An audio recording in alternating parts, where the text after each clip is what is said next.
All right, here we go. Episode 22, Dan Mathews and the Animals. I am Dan Mathews. He, with the coffee of the gods, is one Matt Maltepes.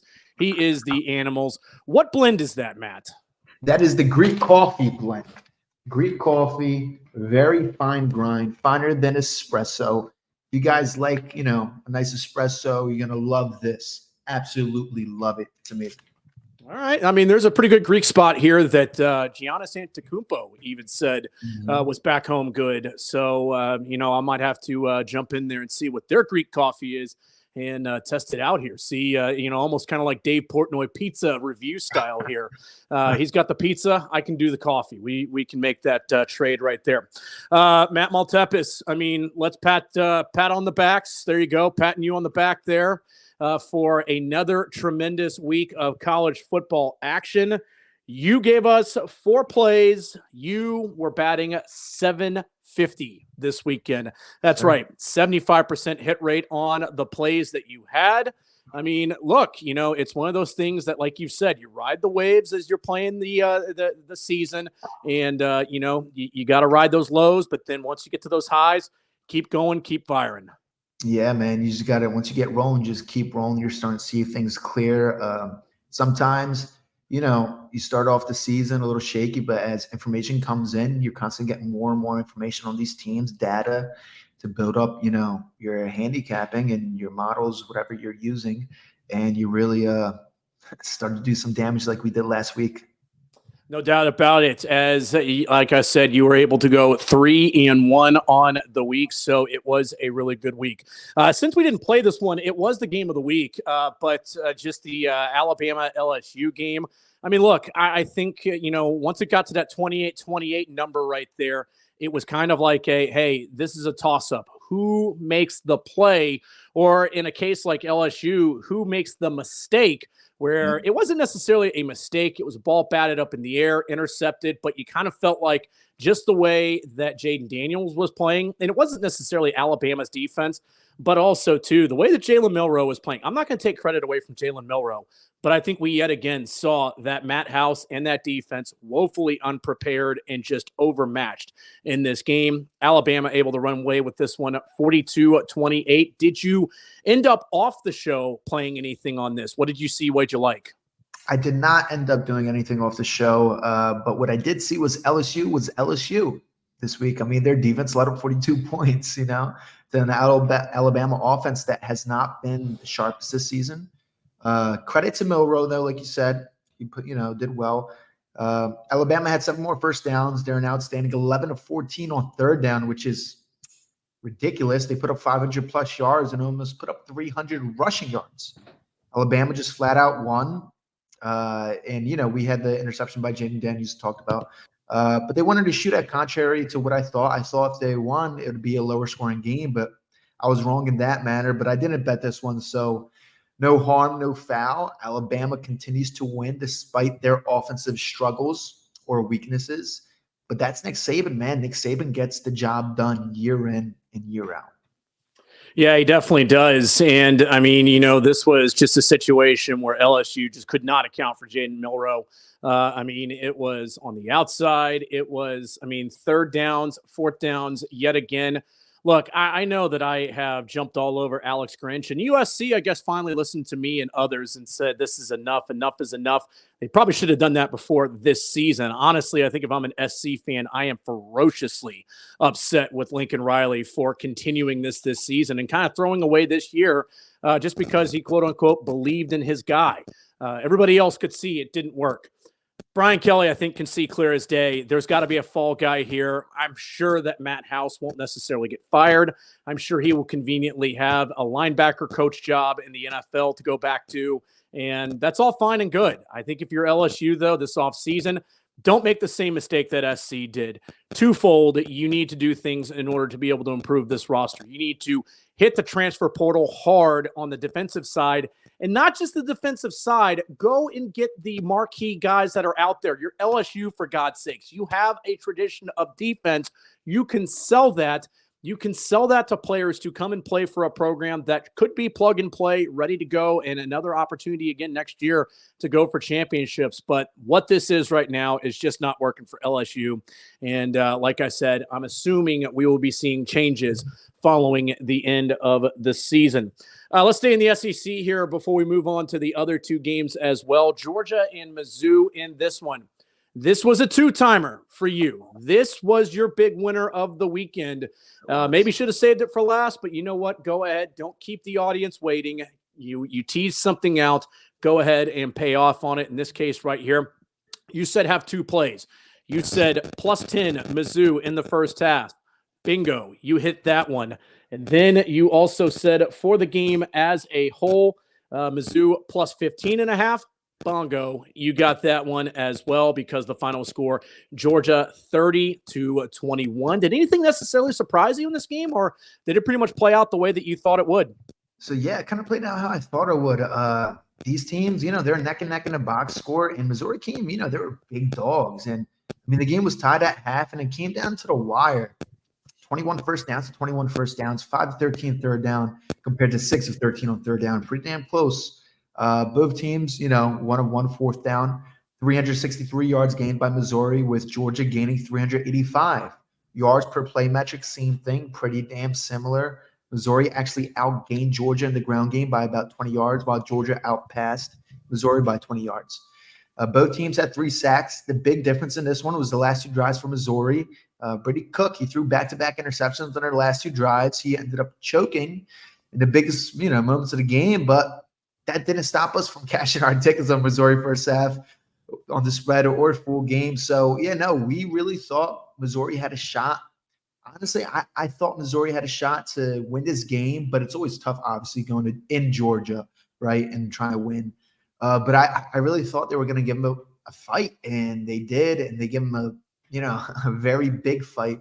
And Georgia's been struggling all season, especially against the spread, letting teams hang around sometimes more than they should. And this is another case where but Missouri's a very good team, man. Missouri, they played a lot of good comp, and I'm a big fan of this Missouri team.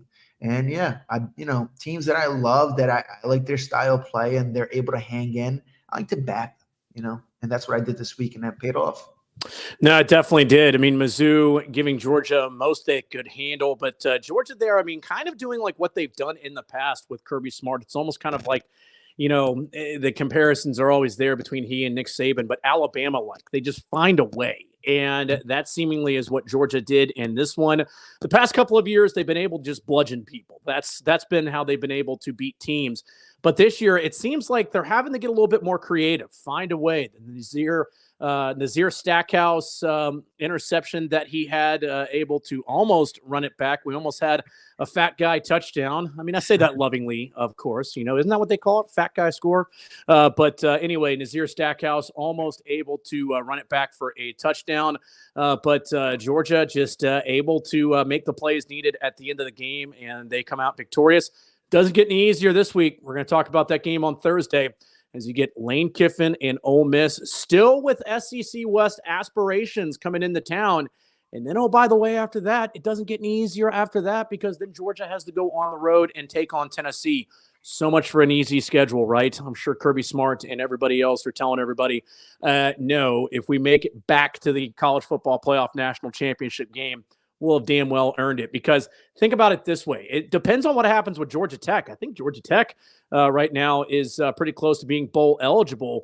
That could be a team that could be 6 or 7 wins coming into that game. That could be a tough one as well. So Kirby Smart and the Dogs definitely trying to earn their way back. No doubt about it. And I don't think you can take anything from them in trying to do so. Let's talk USC-Washington. Again, don't beat a dead horse here, but I will. This played out exactly the way that I thought it was going to play out. Yeah. You thought that SC would put up their points. They did. But you also thought that they would not be able to stop Michael Penix in Washington, and they weren't. 52-42, easy cover for Washington. By my count right there, sir, that has you at 3-0 right now. Yes, it does. Yeah. Last week we had the show. We talked about how this game looked like it was going to be a scoring fest, and we talked about Washington being the side If you took both over and Washington, you cashed out on both wagers. I mean, Washington, they're just a bit better in this one. They're better in the box score, not by anything crazy. It's more of a small margin, but consistent in most metrics. They had a couple more first downs, better on third down, had more yards, 20 yards, and controlled the time possession. And look, Caleb Williams played very well against the Huskies defense, right? But it just wasn't enough because that USC defense is that damn bad. And it's been like that all year. It's the same constant thing every single week. So, yeah, Southern SoCal, I mean, they got a problem on that defensive side, had a problem all year. And you kind of feel bad for a guy like Caleb Williams who, you know, balls out every game and is super, super talented. And Michael Penix, he played, you know, pretty well. He threw a pick, but other than that, played pretty damn good. And Washington, you know, they just flat out beat this team. USC's defense just couldn't get one stop. You know. Yeah, I mean, it's been one of the most frustrating things of all season. And I'm not saying necessarily that a coordinator change would have automatically fixed all of SC's issues, because like I just talked about with LSU, that needs to be number one. You go and get a huge name that kids will look at and say, oh, hell yeah, I'd love to play for that guy. I mean, here's the other part of it as well. Coordinator changes don't necessarily mean it's going to flip overnight. Sometimes you do see that a guy is able to put in a scheme that is really easily fitting the guys that he's got. They take it over quickly. I mean, let me use the NFL example here. It seemed like everywhere Wade Phillips went in year one, that defense would take a marketable jump from where they were. I mean, remember how the Texans were 2011 from 2010, a totally different defense with basically the same guys. So it can happen. But then it's also, too, look at Ohio State with Jim Knowles. They weren't bad by any means last year on defense, but they weren't necessarily that great. And this year, you're seeing a huge jump from year one to year two. So to each is their own. I mean, obviously, they're in a search now for defensive coordinators. We'll see what they end up going with. I personally would pull from the college level. Go find the best defense in the country. I think more than anything, go find a guy that's known for physicality. I mean, I think that's, you're going into the Big Ten. Go find a guy that you know will go work hard on the recruiting trail to try to add size and strength up front and be able to try to set the tone right there. Because, I mean, there's no shortage of athletes there in Southern California. That's never going to change. And you're a destination school. You can go all over the country and get kids to say yes to USC. You just need to really be able to have the right people in place. And unfortunately, Lincoln Riley did not. I've said this before. Every coach usually runs into that plateau of where did they go in terms of, do you find a way to keep climbing or do you find a way to fall off the mountain?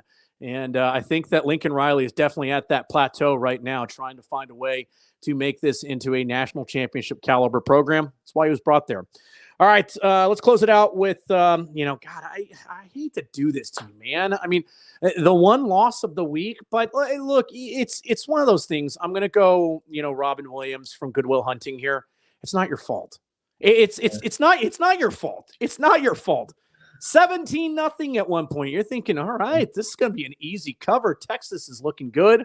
Couple of turnovers. Kansas State starts to climb their way back into it. Kansas State's place kicker just cannot make an extra point or an easy field goal, but then go figure, he makes a 45, 49-yarder to send it to overtime. This game was unreal. This was crazy. I was watching it from the beginning to end at the sports bar I was at. Texas, though, does not cover, but they win this game outright 33-30. Yeah, kind of boggling my mind a little bit. Yeah, Texas won, did not cover, unfortunately. They were dominating all game long, but they let K-State come back. They're up by 17 points for a majority of the game. And when we look at the box score, K-State actually beat Texas in first downs by 2. Both teams just sucked on third down. Texas was better in the yards per play metric. They ran all over this K-State defense, but they turned over the ball consistently. And I know Quinn Ewers didn't play this week, but still, I mean, you can't consistently turn over the ball like that, especially when you have a big lead. Nonetheless, took this one on the chin. Really did like Texas. Should have probably covered, but this is the life of sports betting. Welcome to the sports betting world where you can be up 30 and, you're still got to make sure you cash that wage. You got to look at that final score because you never know. So it was one of those. Yeah, hey, look, I mean, sometimes you win the close ones, sometimes you lose them. I mean, backdoor covers do happen. You love those where it's kind of like for me in the NFL this weekend. I had taken Texans plus 2.5, and they score Uh, that go-ahead touchdown, and then they Stroud, decide. man. And Stroud is he is something, man. He He's, is he's unreal. But they make that go-ahead score. They go up by 2. They take a knee on the extra point, and you're just like, do something. I mean, Daria Gumbawale just kicked one through from 29 yards. He could make this. Let him kick it. But I get it. You don't want to fumble. You don't want an interception. You don't want anything like that in order for Tampa to be able to return it for a tie. So I get it. You're doing the smart play. But look, overall profitable weekend. I mean, if you played Matt's plays, you made money 3-1 in that regard. So you made profits this weekend if you played them. So like I said, we're in a good spot right now. We are feeling good. We're rolling good. We're making good plays. So the team is looking good right now. We're playing our best ball at the right time, Matt Maltepes. I owe it all to the Coffee of Gods every single day. I have Coffee of Gods, Greek coffee a lot, pretty often. And it gets me fired up and gets me in the right mindset. My head is super clear. I got the vision, concentration, and I got the energy. So, yeah, it's really fires me up to fire all these winners for you guys. Yeah, I mean, and you especially need it right now, daylight savings time. I mean, you there in Philly, what is it? Dark at like 2:30 in the afternoon or something like that right now? I don't know, 2:30, a little too early, but yeah, about it gets dark like 5-ish. So, yeah, definitely. Trust me, I'm drinking this all day long. Love it, love it, love it. Got to keep the fuel going. Got to get the engines firing, no doubt about it. All right, Matt Maltepes, you're the man. Appreciate it, buddy. Want to remind everybody out there, like and subscribe to the College Kids channel. That way you get this show every single Tuesday and Thursday. Tell your friends about us as well. If your friends like making money, well, then tell them about us. What's your problem? Go ahead and do it. All right, I'm kidding. I got a little excited there. I apologize. I'm not trying to attack the audience. I'm not trying to attack the audience here. We're all friends here. All right, he's Matt Maltepes. I'm Dan Mathews. This has been another episode of Dan Mathews and the Animals. Winners coming your way on Thursday. Everybody take care.